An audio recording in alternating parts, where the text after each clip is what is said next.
He's a family guy, first ballot Hall of Famer, and we're just going to enjoy him. Yeah. You never know. Yeah, you never know. That's right, Coach. Bill Belichick. I mean, he might get Belichicked. That's a new word we made up today. Might get Belichicked. Charles Barkley just fired a wild shot. He told LeBron James he might not make the Hall of Fame on the first ballot. Can you imagine that? Bill Belichick, the so-called greatest NFL coach ever, the man with more Super Bowl rings than anyone alive, just got rejected by Hall of Fame voters. Legendary coach Bill Belichick was snubbed in his first year of eligibility for the Pro Football Hall of Fame. If you need a refresher, Belichick has 8 Super Bowl rings, 6 as a head coach during the New England Patriots dynasty. And Barkley wasted no time turning that madness into comedy gold. Bill Belichick didn't make the Pro Football Hall of Fame on his first try. Let that sink in for a minute. We're talking about the Bill Belichick, the mastermind who built the Patriots dynasty from the ground up, the same guy who turned a random 6th-round pick named Tom Brady into the greatest quarterback to ever do it. Well, in a shocking development, according to multiple reports, Bill Belichick is not going to be a first ballot Hall of Famer. So how in the world does this happen? Well, Belichick, he fell short of getting the 40 out of 50 votes he needed in order to get in. And the Pro Football Hall of Fame Selection Committee, it's made up of media members and football experts like former coaches and GMs. So this means that 11 of them did not vote for Belichick in his first year of eligibility. And people are wondering, what gives? Is this some sort of punishment for the Spygate and Deflategate scandals? Somehow, this legend didn't get the 40 votes needed for first ballot entry from the 50-person selection panel. Unreal. When the news hit, the sports world went absolutely nuts. Today is one of the most disgraceful days in sports history. It's a disgrace. The Hall of Fame, if they don't correct this decision, this egregious error, this crime in sports parlance, the Hall of Fame shouldn't even matter anymore. LeBron James said it was impossible and flat out disrespectful. Fans were stunned, former players were fuming, and analysts couldn't wrap their heads around it. Everyone agreed. This might be one of the most ridiculous Hall of Fame decisions ever. And that's when Charles Barkley smelled opportunity, pure, unfiltered comedy gold. You know, when you talk about the Lakers franchise, we still talk championships, and that's not the talk around town now. So a decision is going to have to be made on, you know, going to move forward. If you're going to rely on him and him only to win championships, you're not going to win. So I think, you know, starting now and going up to All-Star, they need to make a decision like, okay, he has the ball, Austin Reeves, and then, you know, make him like the third guy. But enjoy watching him.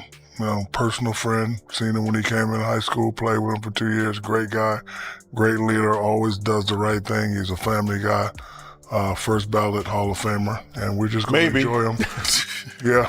You never know. Yeah, you never know. That's right, Coach. Bill Belichick. I mean, he might get Belichicked. That's a new word we made up today. Might get Belichicked. During Inside the NBA, the crew started talking about Belichick's snub because, let's be honest, even basketball shows can't resist football chaos. Shaq, Kenny Smith, and Ernie Johnson were all reacting to the madness, each throwing in their 2 cents when Barkley decided to light the room on fire. He looked straight at the camera and dropped one of the funniest, boldest lines of the year. "LeBron," he said with a deadly serious face, "I'm speaking for the whole ESPN family. If you get screwed and don't make the Hall of Fame on the first vote, come to ESPN. I'll hire you personally." Speaking for the whole ESPN family, if you get screwed and don't get in the Hall of Fame on the first vote, you can come to ESPN and work with us. I'm gonna hire you personally. The entire studio exploded. Shaq was rolling on the floor laughing. Kenny couldn't stop cracking up, and Ernie gave that signature smirk he does when Chuck says something that's both brilliant and borderline insane. Because on the surface, the idea that LeBron James wouldn't be a first ballot Hall of Famer is absolutely ridiculous. But that's exactly why Barkley's joke hit so hard. LeBron's resume is untouchable. 4 championships, 4 MVPs, the all-time scoring record, and over 20 years of dominating the NBA. There's zero chance he's not getting in on the first vote. But then again, that's what everyone said about Belichick, right? 6 Super Bowl rings as a head coach, 2 more as an assistant, and a dynasty that shaped modern football. His coaching tree practically built half the league. If anyone was supposed to be a guaranteed lock, it was him. Yet here we are. He just got Belichicked. I have more breaking news, though. Bill Belichick will not be first ballot Hall of Famer. He did not receive enough votes. What? Yeah. Bill ain't no first ballot Hall of Famer. Wait, He got what? more chips than, What? than goddamn Frito-Lay. Bill Belichick? So they did an NFL 100 team. Bill was on it, but he's not a first ballot Hall of Famer? How do you feel How about do this, you Skip? feel? Skip may not have him as the best ever, but you can't deny he's a first ballot coach. He would be in the Hall of Fame. He'd be in my Hall of Fame. But he was a somewhat overrated product of Tom Brady. Even the first 3 chips that he won, that was all Tom Brady. Later in the show, Shaq was confidently talking about LeBron's Hall of Fame future. First ballot Hall of Famer, he said without hesitation. And right on cue, Barkley fired the follow-up punchline that had everyone screaming, "Maybe. You never know, he might get Belichick." Boom. Instantly iconic. That one phrase just became part of sports culture forever. Getting Belichicked is now the new term for when someone who's an absolute lock for the Hall somehow gets denied by voters for no good reason. It's the latest sports heartbreak, the new symbol of how unpredictable and straight-up wild fame and recognition can really be. And Barkley nailed it perfectly. The way he said it, pure sarcasm, pure art, was straight-up chef's kiss. He wasn't really questioning LeBron's Hall of Fame future. He was clowning the whole system, because everyone knows LeBron's getting in on the first ballot. No debate, no hesitation.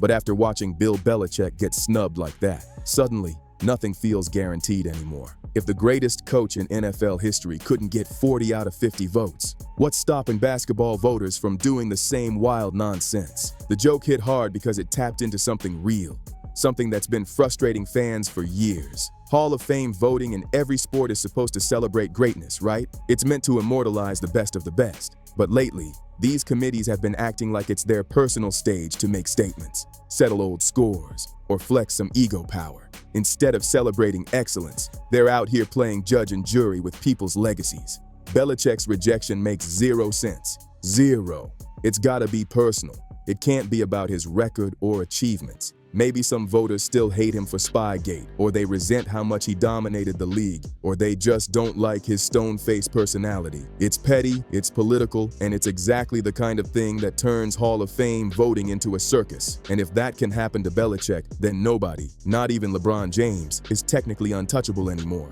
That's the genius hidden inside Barkley's joke. Beneath the laughter, there's this unsettling truth. The Hall of Fame isn't always about greatness anymore. It's about the random moods and biases of 50 voters on any given day. Think about that. 50 people get to decide who gets eternal glory and who gets Belichicked. Patriots owner Robert Kraft even came out swinging, calling Belichick the greatest coach of all time and saying he deserved a unanimous first ballot induction. And he's absolutely right. But Kraft's words just highlight the ugly reality. Teams and owners are powerless when voters decide to go rogue.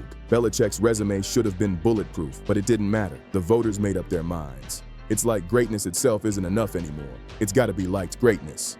You can bet LeBron saw that news and had a tiny flicker of wait, what if, in the back of his mind. Not panic, because come on, LeBron's career is Hall of Fame royalty, but that little sliver of doubt, it's there. If Belichick can get iced out after redefining his sport, then technically anyone could. That's the scary new reality for legends in the making. And the comparison between Belichick and LeBron is wild when you really think about it. Both are once-in-a-generation icons, dominant for decades, loaded with championships, and responsible for changing how their games are played. But they've both carried that same double-edged sword of greatness, admired, feared, and endlessly debated. Belichick's brilliance is ruthless. He's seen as cold, calculating, and obsessed with winning, even if it means bending the rules or rubbing people the wrong way. That approach made him a legend, but it also made him enemies. And clearly, enough of those enemies had votes. LeBron's story hits the same notes. His greatness isn't in question. It never was. But his career's been filled with moves that split opinions. The decision to leave Cleveland, building super teams, controlling narratives, being outspoken about politics. He's never been afraid to speak his mind or own his choices. And that's exactly why he's both celebrated and criticized in equal measure. Some people love LeBron for being bold, outspoken, and unapologetically himself, but others can't stand it. And that's where things get messy, because when it comes time for Hall of Fame voting, who knows what kind of petty grudges or personal biases could creep into the process. Basketball's Hall of Fame has usually been more fair than football's. Voters tend to respect greatness and vote accordingly. You don't often see those wild statement snubs or ego-driven rejections. But after what just happened to Bill Belichick, can anyone honestly feel 100% confident anymore? That's why Barkley's joke about hiring LeBron at ESPN if he gets Belichicked hit on so many levels. It wasn't just funny, it was layered comedy genius. Because LeBron James needing a safety net? Come on, that's hilarious in itself. LeBron's a billionaire. The man's got his hands in everything. Production studios, brand deals, businesses, you name it. He's not waiting on ESPN to offer him a job. He could buy his own network if he wanted to. He already runs his own media empire with Spring Hill Entertainment, producing shows, documentaries, and even movies. That's why the joke works so well. It's absurd in every direction. LeBron's not missing the Hall of Fame, and even if by some impossible twist he did, he'd never need Barkley to save him. The whole thing's ridiculous, and that's exactly what makes it so funny. The timing couldn't be more perfect either. LeBron's still balling out, but he's 41 years old now, with 22 seasons behind him. He's closer to the finish line than the starting tip. Retirement isn't far away, which means Hall of Fame eligibility is creeping up fast. We're talking just a few short years before his name's officially on that ballot. And now, thanks to Belichick's bizarre snub, there's that tiny, lingering what if floating in the air. What if something weird actually happens? Adding even more spice to the whole moment is the history between Barkley and LeBron.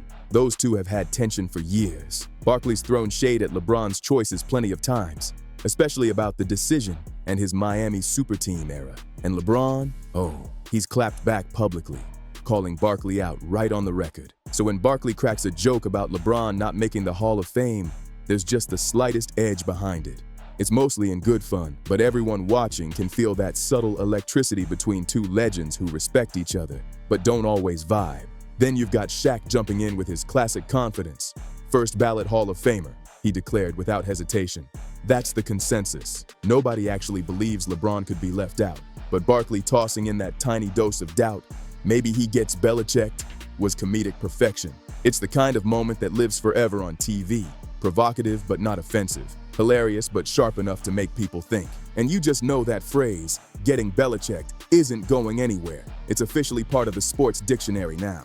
Every time a legendary player or coach gets shockingly snubbed, people are gonna say, they just got Belichicked. It's the new go-to phrase for Hall of Fame drama.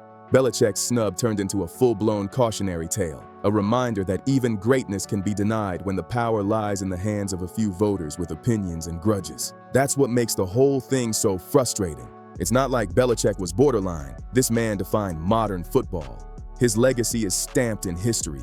8 rings, record-breaking seasons, and a coaching tree that practically runs the league. The only real reason he didn't get in? Personal dislike. And that's not just unfair, it's ridiculous. Hall of Fame voting should never be about who people like. It should be about impact, dominance, and legacy. If someone like LeBron ever got snubbed, it wouldn't be because of basketball. It'd be because of personal opinions. Some people can't handle his influence, his confidence, or his voice in politics and culture. Others are just tired of seeing him everywhere. But none of that changes one undeniable fact. LeBron James has earned his place among the all-time greats, and nothing, not even being Belichicked, can take that away. None of that should matter when it comes to Hall of Fame voting. But clearly it does. Just ask Bill Belichick. His rejection proved that even the greatest can get tripped up by politics, grudges, and personal bias. And that's exactly why Charles Barkley's joke hit so hard. It wasn't just funny, it exposed how ridiculous the whole system has become. Belichick getting rejected is flat out insane. But if that can happen, then even something as wild as LeBron James getting denied doesn't feel totally impossible anymore. And that's terrifying for anyone who actually cares about preserving sports history the right way. What makes it even crazier is where this all happened first, the NFL. The Pro Football Hall of Fame is the most exclusive club in all of sports. They only let a few people in each year, and the process is as political as it gets. You've got panels, debates, secret votes. It's a whole circus. Basketball's Hall of Fame, on the other hand, is way more open. They let in more legends, more contributors, and the vibe feels less like a power struggle and more like a celebration. But now, with Belichick's snub shaking things up, that sense of security doesn't feel so guaranteed anymore. Because here's the scary part. Nobody thought Belichick was in danger of missing out. He was supposed to be a lock, an untouchable. And then, boom, history gets rewritten because a few people decided they didn't feel like voting for him. That's why Barkley's new phrase, getting Belichicked, isn't just funny, it's iconic. He turned a total outrage into a catchphrase that perfectly captures how broken the Hall of Fame process can be. And now, that phrase is going to live forever. Every time a legend gets snubbed, every time a sure thing turns into a shock, people will say it. They just got Belichicked. It's comedy, it's commentary, and it's a warning all wrapped in one. LeBron better hope that phrase never applies to him, because if the basketball world ever pulled a move like that, it'd be chaos. Fans would riot, analysts would explode, and the internet would melt down overnight. If you believe LeBron's a guaranteed first ballot Hall of Famer, smash that like button. If you think voters might just pull the same garbage they did to Belichick, hit subscribe, drop your thoughts in the comments, and we'll see you on the next one.